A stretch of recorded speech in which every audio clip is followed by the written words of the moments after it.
Bismillahirrahmanirrahim. Assalamualaikum warahmatullahi wabarakatuh. Alhamdulillah. Wassalatu wassalamu ala rasulillahi wa ala alihi wa ashabihi wa mawala maba'ad. Bapak Ibu para pendidik yang dimuliakan oleh Allah Tabaraka wa Ta'ala, kita lanjutkan pembahasan kita sampai di kaidah ke-21, yaitu membiasakan anak-anak kita untuk bebas memilih dan mengungkapkan serta mengambil keputusan. Selama perkara yang dilakukan itu tidak mengandung bahaya terhadap agama maupun dunia anak kita. Maka kita tidak boleh memaksa, mengharuskan anak misalnya dalam mengenakan pakaian, dalam memilih makanan, ya, dan sebagainya. Selama pakaian dan makanan itu tidak membahayakan, baik dari sisi dunia maupun sisi agama, silakan kita berikan kebebasan kepada anak kita untuk memilih dan menentukan. Nah, sehingga dengan sikap ini, anak akan tumbuh dengan keadaan ia mencintai kita, mengetahui kedudukan, keutamaan, dan menghargai kita sebagai orang tua. Dan dengan sikap ini berarti kita telah menanamkan kepada anak kita bagaimana cara memanfaatkan akal. Bagaimana anak itu mengembangkan pemikiran dan kemandirian. Ya. Sebagian orang, Bapak Ibu yang saya muliakan, itu memahami tentang wasiat bahwa anak harus berbakti kepada kedua orang tuanya itu sebagai alasan, sebagai dalil bagi kedua orang tua untuk menekan si anak, untuk memaksakan kepada si anak pendapat dan selera orang tua. Ya. Dianggapnya kewajiban anak untuk berbakti itu sebagai dalil untuk kita orang tua membatasi, ya, kemandirian si anak. Ya. Bahwa anak tidak boleh menyelisih pendapat dan pemikiran, keinginan kedua orang tuanya. Ya. Meskipun anak itu mungkin lebih pinter, lebih ngerti, lebih berpengetahuan daripada kedua orang tuanya. Ya. Maka ini adalah hal yang perlu diluruskan, ya, bahwa kewajiban berbakti kepada orang tua tidak seperti itu, gitu loh. Ya, jadi hendaknya Bapak Ibu mulai sekarang kita coba merubah pola pendidikan, pola pengasuhan terhadap anak-anak kita. Ya. Jadi ketika anak memiliki pendapat, memiliki pandangan yang mungkin lebih baik daripada kita sebagai orang tua, ya kita akui, kita terima pandangan itu. Nah, ya.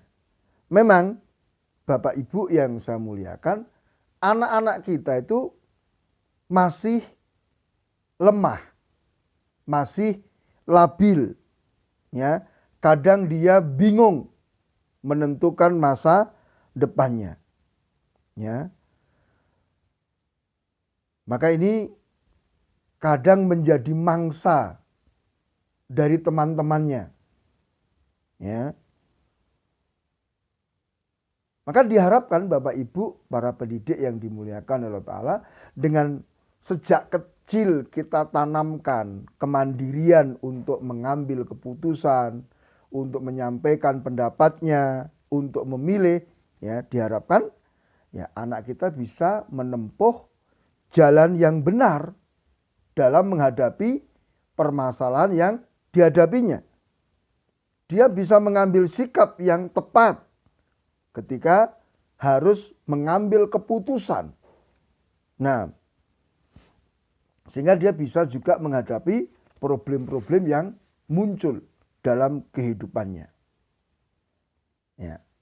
Maka di sini Bapak Ibu yang saya muliakan, kita memberikan kesempatan kepada anak-anak kita untuk memilih, untuk mengungkapkan, untuk mengambil keputusan. Jadi misalnya anak itu mau pakai baju apa, silakan dia milih. Ya, anak mau makan apa, biarkan dia yang menentukan dengan catatan selama itu tidak membahayakan agama dan dunianya. Nah, termasuk misalnya memilih hobi, dia mau milih olahraga apa dan seterusnya. Ya. Kemudian Bapak Ibu yang saya muliakan, jadi anak-anak kita ketika kita berikan kesempatan untuk mengambil keputusan, ya, dia kita beri kesempatan untuk melakukan percobaan-percobaan biar dia punya pengalaman begitu. Tanpa kita intervensi, tanpa kita haruskan, maka anak akan belajar. Anak akan mengerti bahwa setiap keputusan yang dia ambil itu mengandung risiko. Ya, sehingga ini akan mengokohkan anak-anak kita ya di waktu yang akan datang, di masa depannya. Sehingga anak itu akan terlatih untuk bisa mengambil keputusan-keputusan. Kalau saya mengambil keputusan ini, nanti risikonya seperti ini. Ya, dia akan ngerti, dia akan terbiasa dengan itu. Nah, tapi kalau kita misalnya tidak memberikan kesempatan, ya anak kita nggak akan pernah dewasa. Anak kita tidak akan pernah menjadi orang yang bisa mengambil keputusan dengan baik. Nah, ya misalnya ada satu kisah, misalnya ada anak kecil diajak ke masjid, dan dipeseni. Ya misalnya dia mau berangkat dengan teman-temannya, dipeseni, hendaknya engkau nanti pulang bersama dengan orang yang berangkat denganmu. Ya jangan dibiarkan dan dia apa? Pulang sendiri dan sebagainya, nanti bisa hilang. Ya kan? Tetapi pengalaman hilang itu akan memberikan pelajaran besar bagi si anak itu. Ya.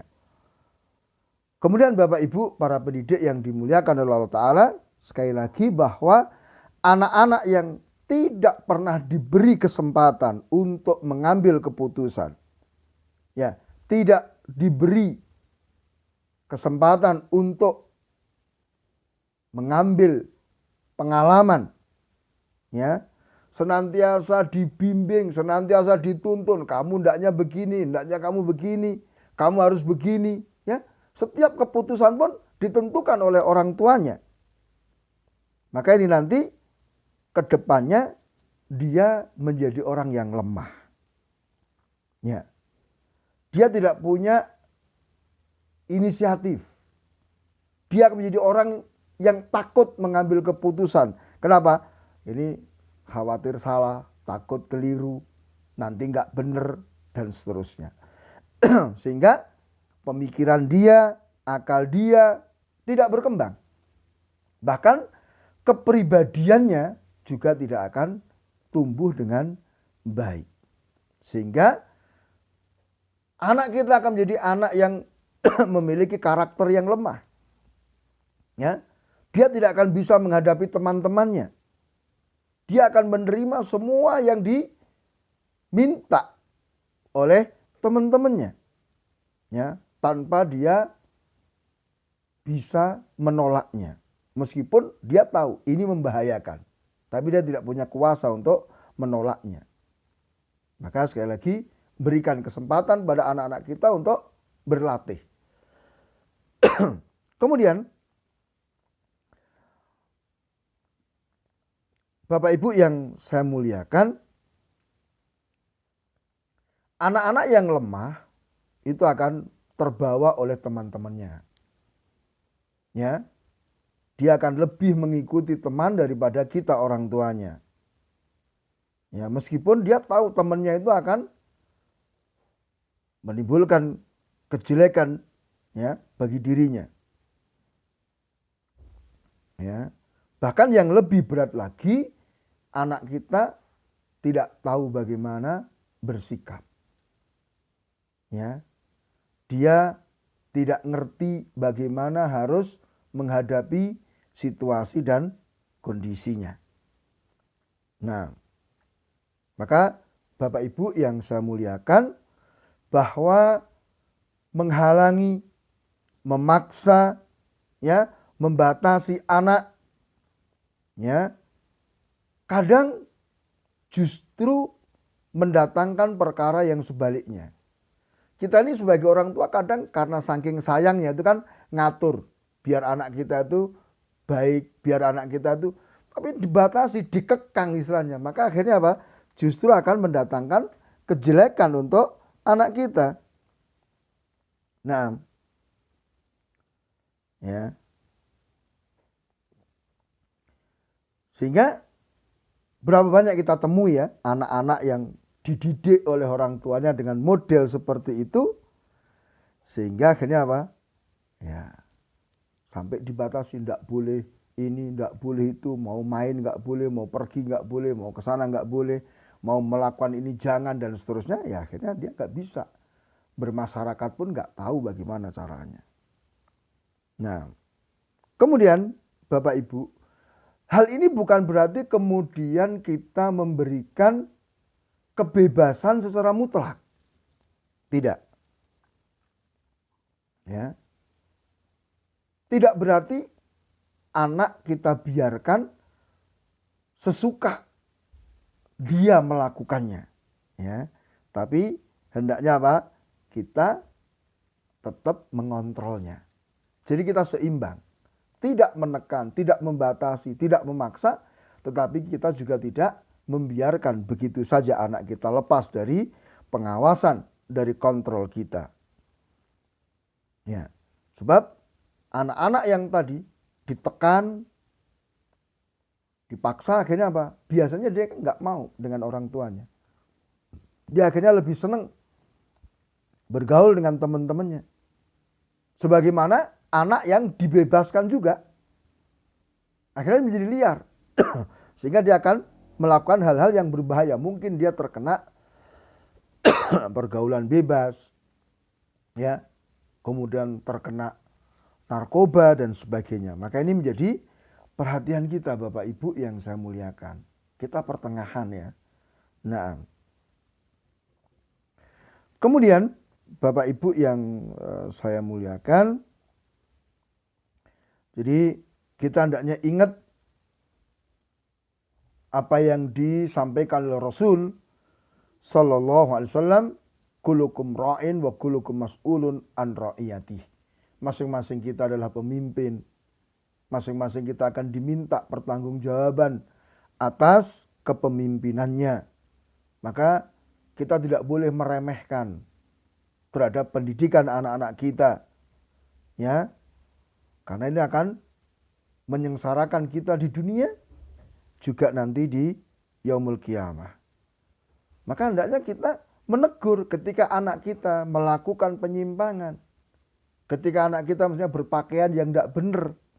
Ya, kita harus ingatkan anak kita dengan cara yang baik. Ya.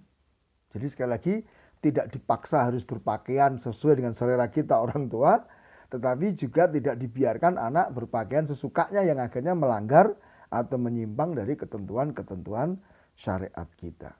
Nah, maka Bapak Ibu yang saya muliakan, sikap meremehkan terhadap anak-anak kita, baik laki-laki ataupun perempuan, sehingga mereka melakukan kemungkaran dan keharaman, ini adalah merupakan kesalahan yang sangat besar, dosa besar.